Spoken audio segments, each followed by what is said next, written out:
Well, welcome to Elevenses. I'm Kevin Williams of Survival Skills Rider Training. This is show number 170 and it's Wednesday the 8th of September. So what have we got for you in today's webcast? An air ambulance had to be called to an air ambulance charity ride after a crash. A scooter going the wrong way injures a man and child in Bradford. The Bristol e-scooter trial has replaced more walks than it has replaced car journeys. BMW are challenging legislators to sort out e-bike categorisation, and the longest bike record has been achieved. We'll show you the structure that managed that. And Tales from Wales. I'll be talking a little bit about my recent trip to Wales. As you probably guessed, I'm back in the Survival Skills studio today, and a couple of pieces of what I think are essential touring items. So stay with me for the next 30 minutes or so. If you have any comments, any questions, do drop me a line. I will try to respond live on air. If I can't do that, I will get back to you at the end of the show. If you've got any feedback, I'm always interested to hear that. And if you'd like me to address a particular topic, do give me some suggestions. All right, so settle yourself down for the next few minutes while we get on with today's show. Right, anyway, first story of the day. As I've sort of talked about in the past, I'm always slightly dubious about charity rides which involve burning lots of petrol to raise money. I tend to think that it's better off putting your hand in your wallet and just sort of basically handing the cash over rather than going for a ride to do the job. But I can understand why people do. But quite frankly, if you're going to raise money for an air ambulance via a charity ride, it's best not to require the very same air ambulance you're supporting to actually be called out to attend a crash. And sadly, that's exactly what happened at the weekend when the Yorkshire air ambulance was called out to a crash which seriously injured two people on the A1 at Bramham, which is near Leeds. This was on Sunday morning. Two rapid response vehicles, two ambulances, and the hazardous area response team were also in attendance. And this happened during the Yorkshire Ride of Thanks, a fundraising event set up to raise money for the Yorkshire Air Ambulance, the NHS and other charities as well. Two people were taken to Leeds General Infirmary having suffered major trauma, according to the Yorkshire Ambulance Service. A spokesperson said one patient has head injuries and the other has spinal injuries. The Squires Yorkshire Ride of Thanks started at Squires Cafe Bar. It's estimated around 300 riders or motorcycles were actually on the ride. Not too surprisingly, comments on the news story were somewhat mixed. One commented that this call out will cost more money than will be raised, which they said was stupidity. Another driver commented negatively on riders' behaviour actually out on the road just before the incident.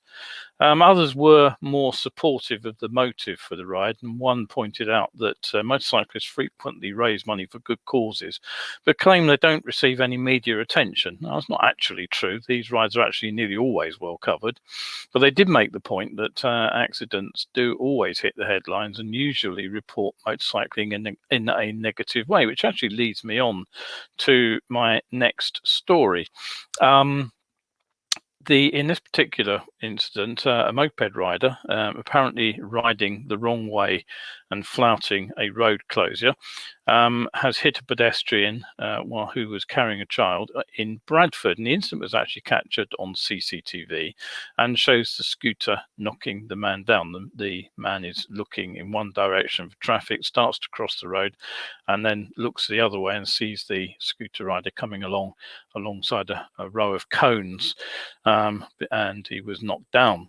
A spokesperson for West Yorkshire Police said police are investigating a collision involving a motorcycle remember that word, motorcycle, and 2 pedestrians, which occurred in Kiddinghall Road at about 8:25 p.m. on Saturday. The adult pedestrian suffered a head injury and a broken leg, and the child pedestrian suffered a head injury.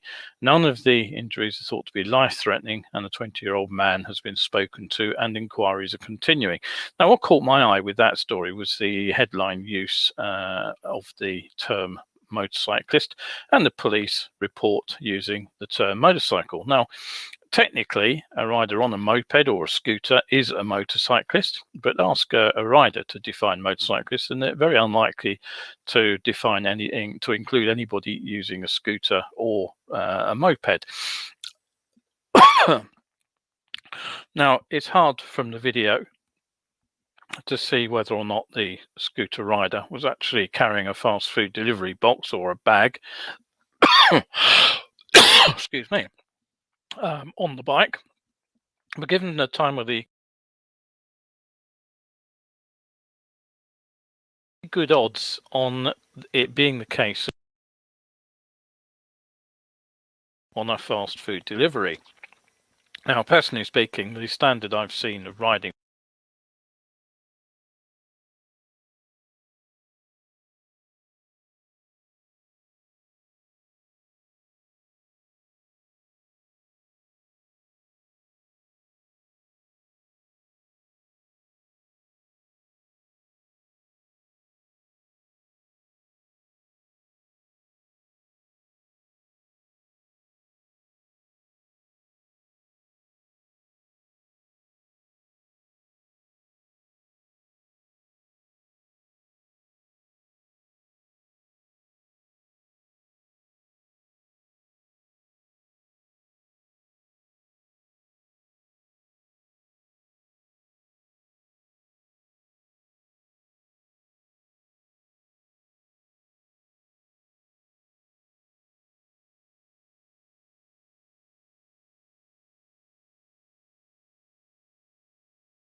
over the last few years, motorcycle crashes have been going down until about 2012, 2013, and then they've been on the rise again. Now, my guess is it's been fueled by two things. The change in the licensing laws, which means that the youngest riders have no incentive to get trained to pass the bike test, which means they end up riding on what I consider to be a wholly inadequate CBT. But it's also I think, the explosion in fast food deliveries. So it'd be really useful to know just how many crashes fall into these two categories, rather than simply lumping them all together as motorcycle and motorcyclist. Anyway, if you want to see the crash, the clip is on the following link, which I will copy and send out in just 1 second. So here we go. There we go. That's up with it. Right. Okay. Yeah. Audio. Sorry, I accidentally pressed the button which mutes the microphone. It just happens to be sort of pretty much at leg level, and if I sit in just the wrong place, I end up sitting on the button which kills the microphone. So yes, I've got that all back, hopefully. Thanks for Paul and Damien who pointed that out to me.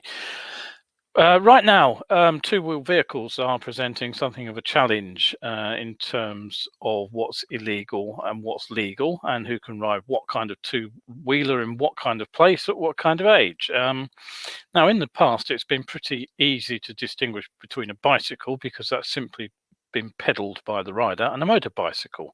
That's the taxation class for a powered two-wheeler. The clue there is in the name. Now, anyone can ride a bicycle. You just need to basically be able to reach the pedals, which you can do from the age of about 2 if you happen to have the right size bike.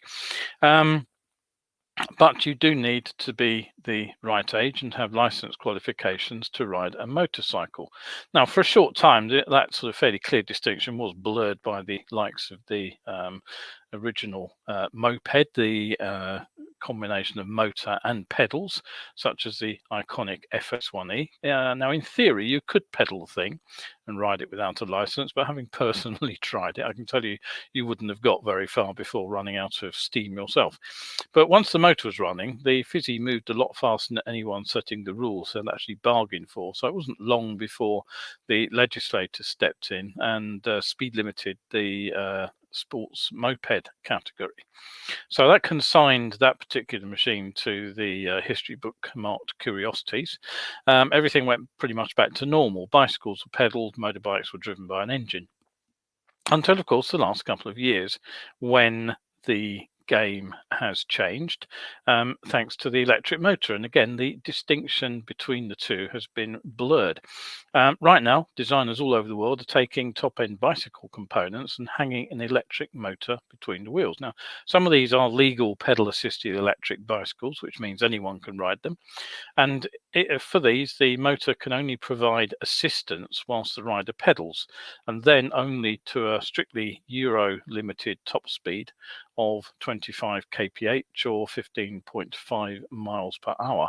Now, others are still capable of being pedal powered, but they can exceed that speed limit, or they may have a twist grip, which allows you to ride them without any pedaling at all, and nearly always in excess of the Euro limit as well.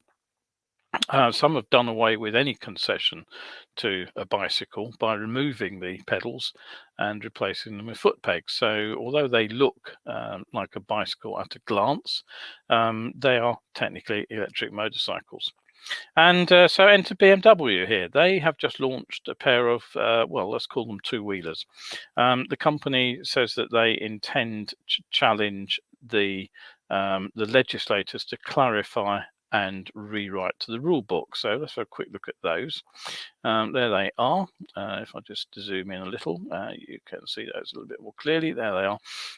The bike on the left is the BMW i, and it's a fairly conventional pedal-assisted and electrically, pedal-powered, I should say, electrically assisted road-going sports bicycle. Apart from the electric motor, it wouldn't look too out of place on something like the Tour de France. But there is a twist to it. You can just make out on the top tube, there's a smartphone mount, and you can use an app on that to choose between 3 modes. Now, in the legal European mode, it does 25 kph as mandated with you pedaling. That's as fast as it will go. If you pedal faster, it'll go quicker, but the engine stops assisting, basically. There's a second, but currently illegal pedelec mode, which can hit 45 kph, which is 28 miles per hour, which would be pretty quick, even for a fit cyclist. And there's an even higher speed pedelec mode, where the rider can bowl along at a fairly amazing 60 kph or 37 miles per hour, which is sort of top competition rider time trial mode. But in all 3 cases, you have to keep pedaling. Now, the accompanying press release suggests that the 3 modes could be changed on the go by geofencing. So in other words, the bike would be slowed to its slowest pace in a city centre, but let loose to its full top speed if you were riding out of town. Now, the second BMW offering, that's the one on the right, it's called the Ambi. It still looks like a mountain bike from a distance, but if you look more closely, you'll find that the pedals have gone and been swapped out for motorcycle style foot pegs. And there's also a twist grip as well. So technically it's an electric motorcycle. It's also fitted with lights, indicators, and a license plate holder, although mirrors are currently missing, and that would be a requirement if it's to be a motorcycle. So, interestingly, the AMBI has the same top speed of 60 kph or 37 miles per hour. What So why have BMW actually designed this pair of machines that don't meet current, if you'll pardon the pun, legislation? Well, one answer is to challenge the customers to see how they respond to them. And BMW say, for us, the focus is on user behavior. The question is, how will customers want to get around in the future? What will they expect their vehicles to be capable of? This was precisely the starting point of our deliberations. And the other rationale, the other reason is to try to prod legislation to move forward to adapt to these new kind of vehicles. And BMW say, in the absence of any existing legal framework for a vehicle of this kind with a modular speed concept, the vehicle set out to prompt the introduction of such legislation and, by consequence, developments of this nature. So there we go. That's an interesting idea, I have to say. I think BMW are probably right to push at the boundaries, because right now end users are in a bit of confusion about what is legal and what isn't. Okay, but if there's one bike which is unlikely to ever gain any kind of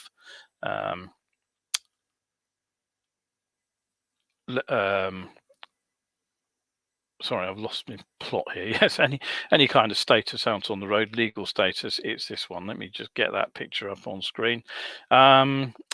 It's an attempt to break the world's longest motorcycle record. You'd have to wonder why, but anyway, hey ho. It's 108 feet and 8 inches long. I wonder why they bothered with the 8 inches. Probably something to do with the structure. And they also had to drive it 400 feet, no less, to prove it was actually capable of propelling itself. But it did need two people to do that. One sits over the rear wheel, where the engine is mounted, that's the bit you can see in the picture, and then 400 feet away, up the far end of that sort of a trellis, is the front wheel, and they had somebody up the front to actually steer the thing.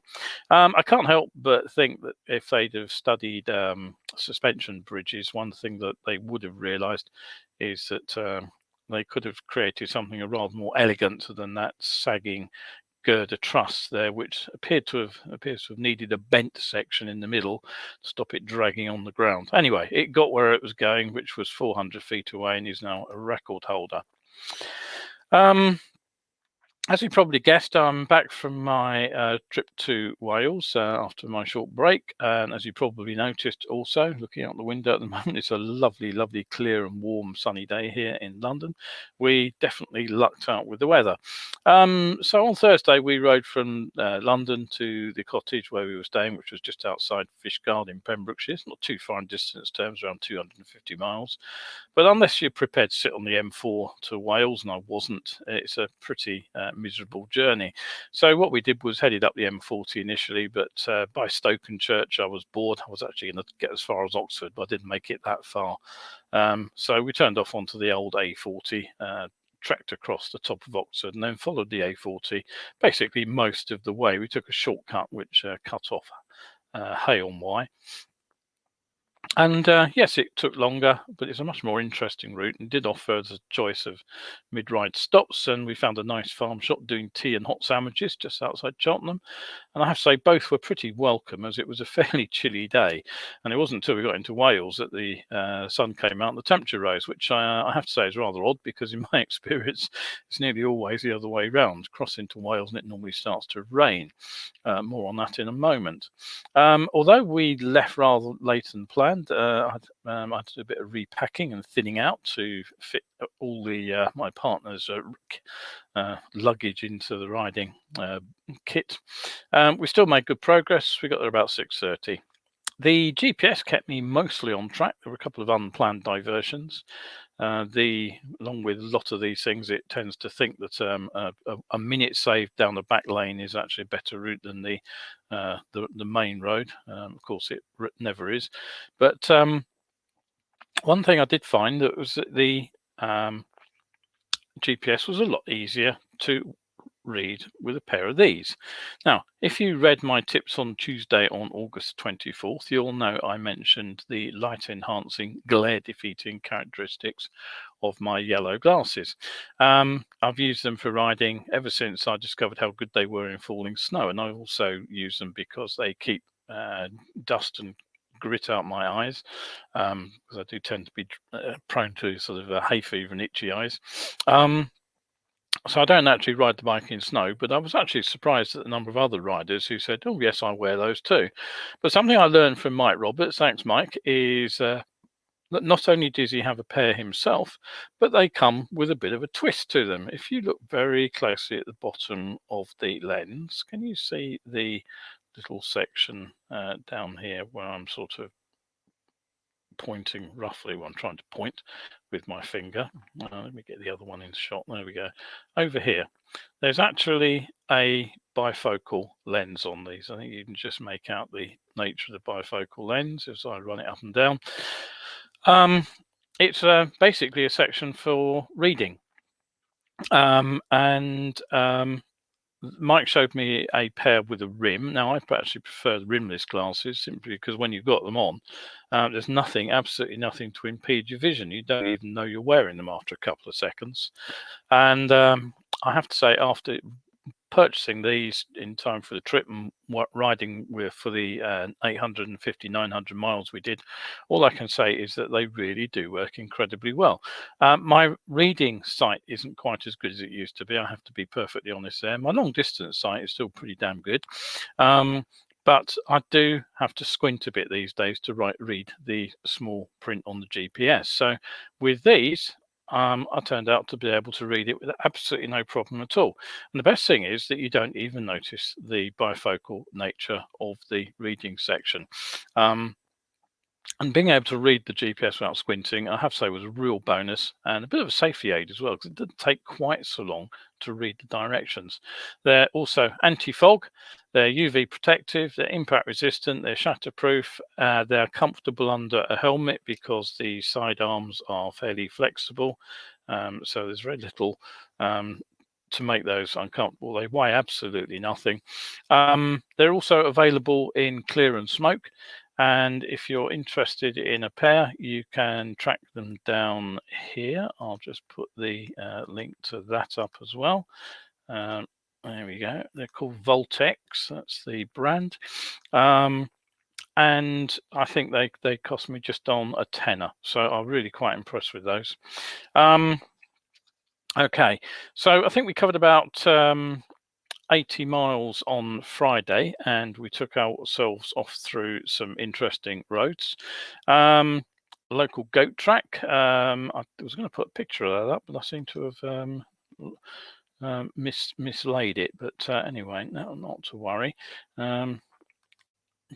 Give you an impression of the sort of road that we did use. I'll just put that still photo up. There it is.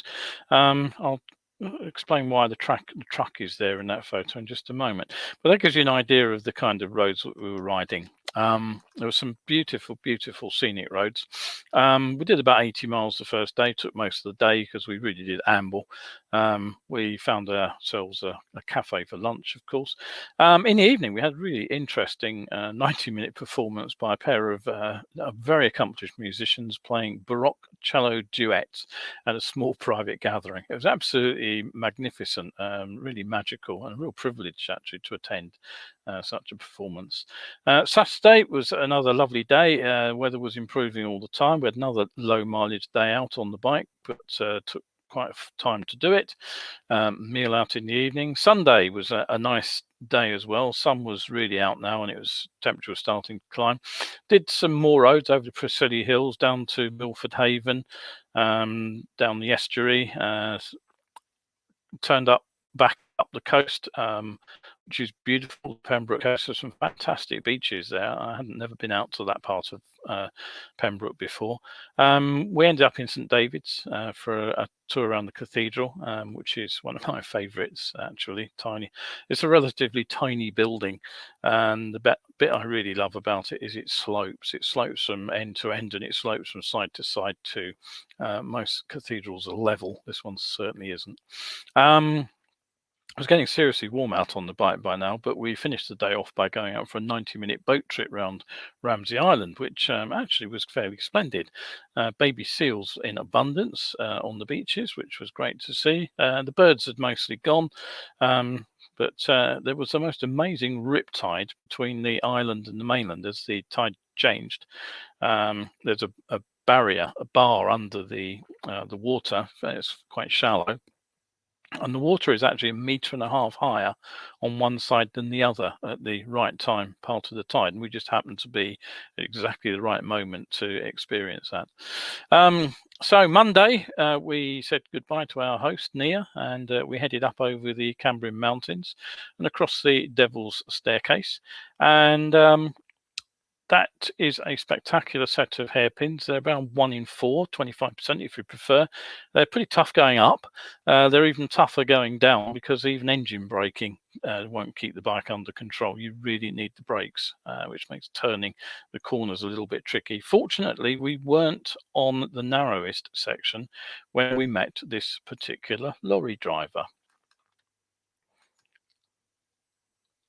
So I saw the car coming. I knew there was a lorry round the corner, so I'd already slowed down and pulled over.